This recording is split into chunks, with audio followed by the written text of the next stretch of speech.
CBSE Mathematics Class 12, Exercise 13.3, Question number 11.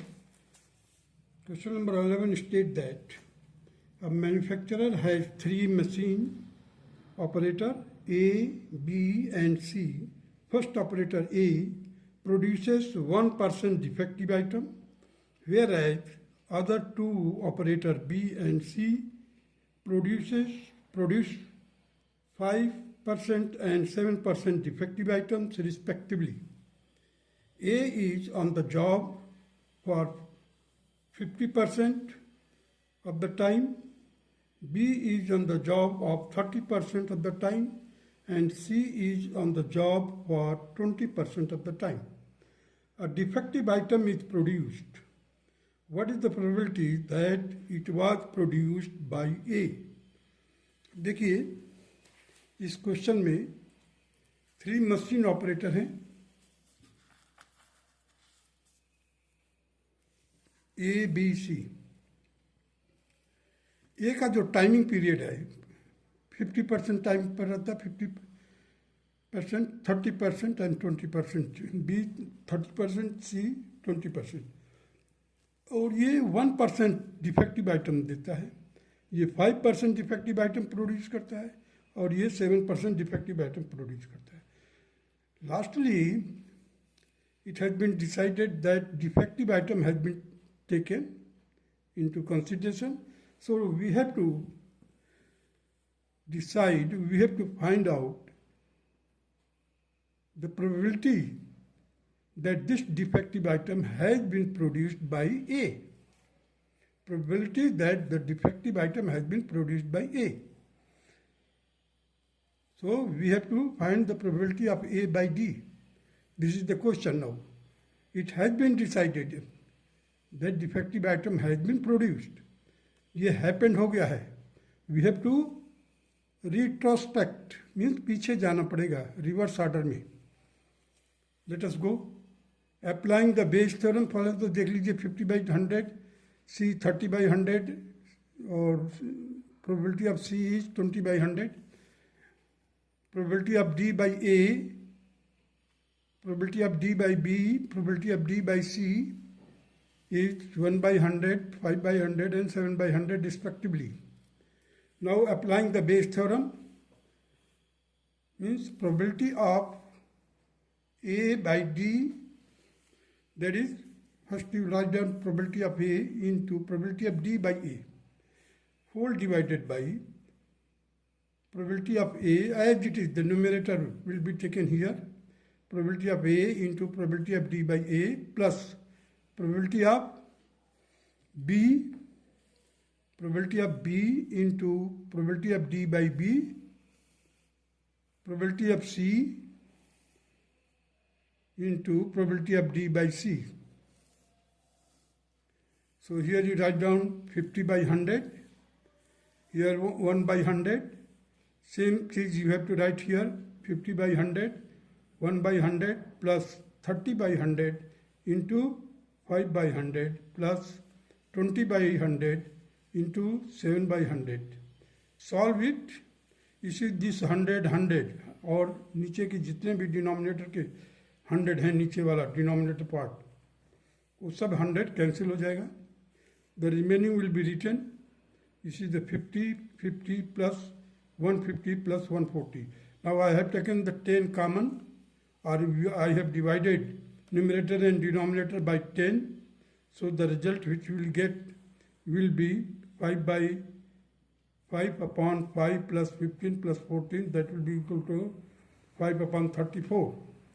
And this will be the required answer of question number 11. Now come to the question number 12. A card from the pack of 52 cards is lost. एक card है जो 52 cards का जो packet होता है उसमें से एक कार्ड लॉस हो गया है. From the remaining card of the pack 2 cards are drawn. 2 card drawn किया जाता है, और drawn and are found to be both diamond. Find the probability that the last card being a diamond. अब देखिए, पहले तो हम ये बताते हैं कि जितना भी हमने अभी प्रोबेबिलिटी के ऊपर देखा है, बेस थ्योरम या टोटल प्रोबेबिलिटी थ्योरम में, पहले हम एरो डायग्राम तैयार करते हैं, फिर इवेंट करते हैं, फिर प्रोबेबिलिटी निकालते हैं, फिर बेस थ्योरम को अप्लाई करते हैं. These are the steps which we will have to keep in mind while solving these questions. Now, the diamond. Diamond में देखिए, डायमंड है तो उसमें 30 होते हैं डायमंड के. डायमंड में 30 होते हैं, तो उसमें भी दो इवेंट हो गया, E1 और E2. देखिए, लास्ट कार्ड इज डायमंड. अगर हो सकता है लास्ट कार्ड क्या होगा, डायमंड होगा, या E2 जो होगा last card is not diamond. दो पॉसिबिलिटी हो सकती है, या तो जो कार्ड गुम हुआ है वो डायमंड होगा, या जो कार्ड गुम नहीं हुआ है, जो कार्ड गुम हुआ है वो डायमंड नहीं होगा. तो पहले वाले को E1 को हमने बोला है कि कार्ड गुम हुआ है, वो डायमंड कार्ड गुम हुआ है.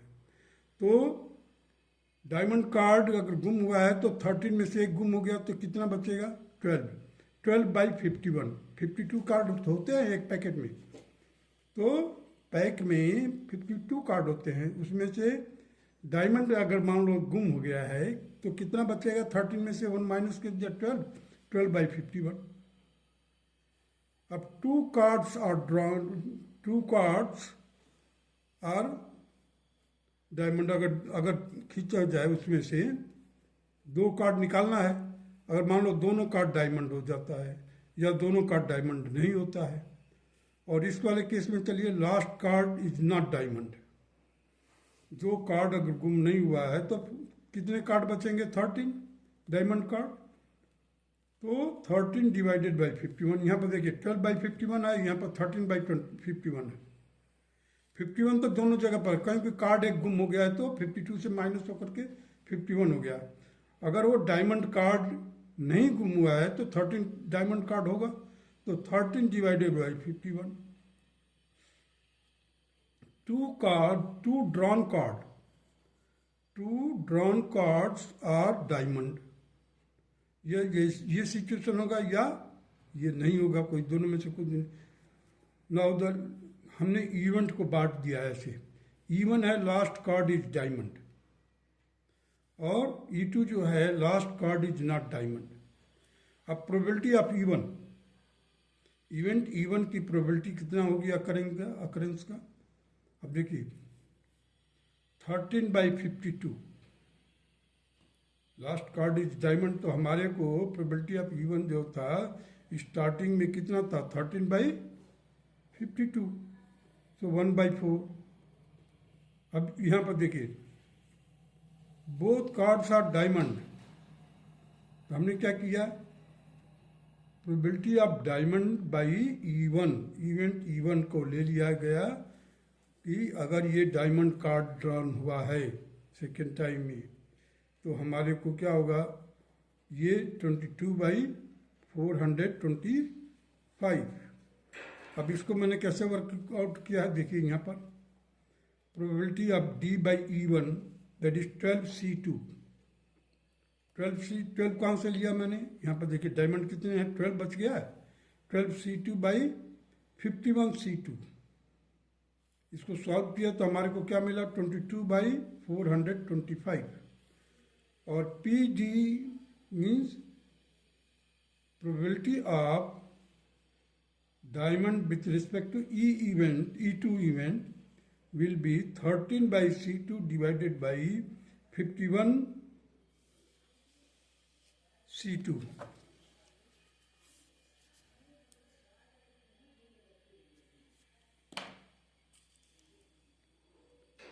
अब ये कम्बिनेशन वाले मेथड से मैंने इसको वर्कआउट किया है, दैट इज 22/425, हियर 26/425. क्यों डिफर कर रहा है, क्योंकि ये 13C2 है और यहाँ पर 12C2 है. अब इसी वैल्यूज को हमने सब्स्टिट्यूट कर दिया यहाँ पर. देखिए probability of D/E1 that is 22/421, probability of D/E2 that is 26/425.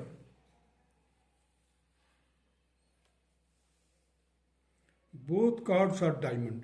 दोनों कार्ड क्या है, डायमंड है। अब इस सिचुएशन में देखिए, हमारे को निकालना है कि प्रोबेबिलिटी निकालनी है, probability of E1 by D. तो probability of E1 by D will be carried out by Bayes theorem. Bayes theorem, applying the Bayes theorem,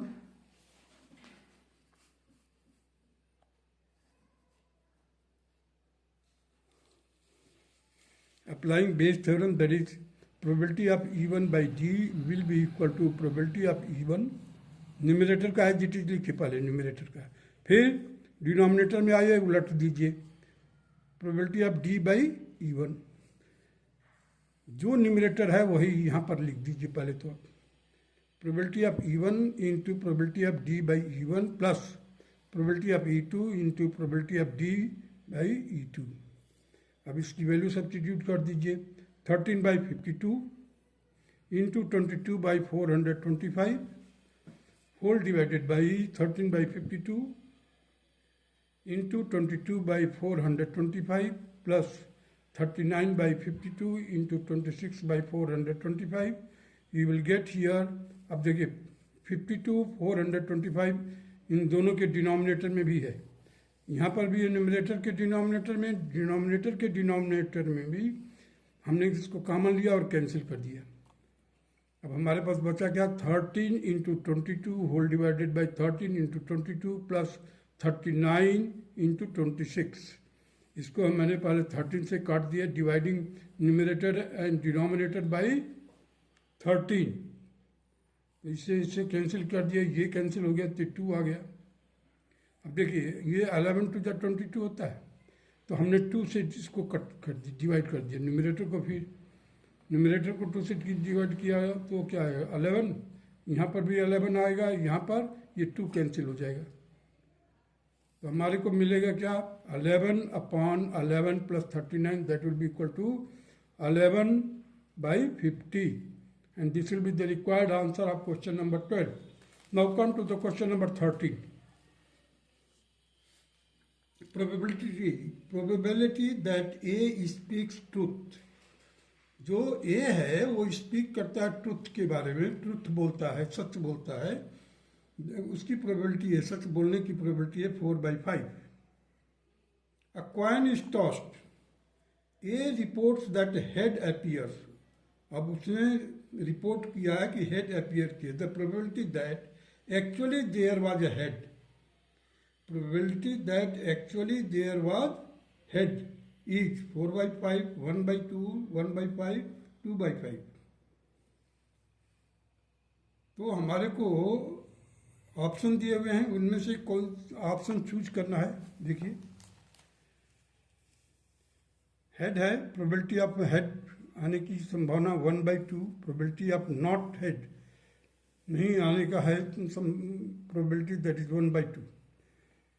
अब जो रिपोर्ट करता है, देखिए N for no head, R for report, क्या report करता है, तो जो रिपोर्ट करता है कहने का मतलब रिपोर्ट जो करेगा वो कितना सच बोलेगा, 4/5, मैंने सत्य बोलने की probability of telling truth is 4/5, here probability will be 1/5।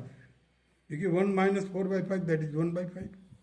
Reports on head appears, that will be 1 minus 4/5 and it will be equal to 1/5. Now applying the Bayes theorem, probability of head divided by R means report। अब देखिए probability of H R by H upon probability of H into, देखिए H इसको रखा हूँ head को,